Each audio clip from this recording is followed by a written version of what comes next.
জামাই তোমার খালি ঘুমান কি ইলেকশনের টাকা দাখিল করে আসিল খালি তোমার ঘুমান বাহে কিসে কিসে ইলেকশনের টাকা দাখিল করে আসিল না রাতে ঘুম হয় না বুঝছেন তোমার কোথায় ছিলেন? তোমার ওই বেটির জন্য আর এই যে ইলেকশনের টেনশনে রাতে আমার সারা রাত কোনো ঘুম হয় নাই।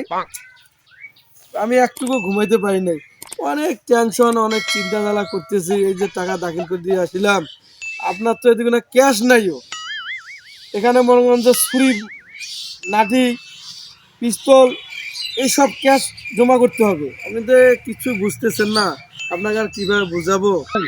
অত সেকশন করা যাবে না, মানসিক যাইতে হবে, ভোট চাইতে হবে, কত টাকা পয়সা লাগে আমি দেবো।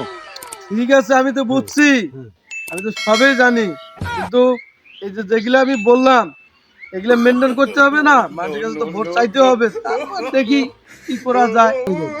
ইনশাল্লাহ আমরা ভোট পাবো, চেয়ারম্যানই করি ছাড়বো আমরা। ঠিক আছে আমি তো বুঝি যে আমাদেরকে ভোট দিবে মানুষ, কিন্তু মানুষের কাছে যাইতে হবে। বিড়ি সিগারেটের ব্যাপার আছে, এইগুলা আমার মনে হয় বিড়ি লাগবে, সিগারেট লাগবে, মানুষের কাছে যাইতে হবে, চা পান খাইতে হবে। কারণ এগুলা তো বুঝেন তো, এগুলার মনে টাকা পয়সা খরচ আছে না। খরচ আছে তো আমি টাকা দেবো রে বাবা। আপনি তো আপনার আমার হাত দিয়ে খরচ করবেন না, আপনার ভাইস্তা আছে, আপনি তো ভাইস্তা দিয়ে খরচ করবেন। তুমি টেনশন করবেন না, আমি ভোটে দাঁড়াই নাই, আমি টাকা তোমার হাতে দেবো, আমার ভাতিজার টাকা দেবো না, তোমার হাতে আমি টাকা দেবো, তোমার টেনশন করবে না। আর আমার বেটিকে টেনশন করে বাধা করবে না। ঠিক আছে কি? হ্যাঁ ঠিক আছে ঠিক আছে। ওই আমি ভোটে দাঁড়াচ্ছি চেয়ারম্যান, আমার টেনশন নাই।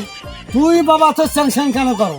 তুমি টেনশন করিও না, তুমি ভালোভাবে ভোট চাইবা মানুষের কাছে।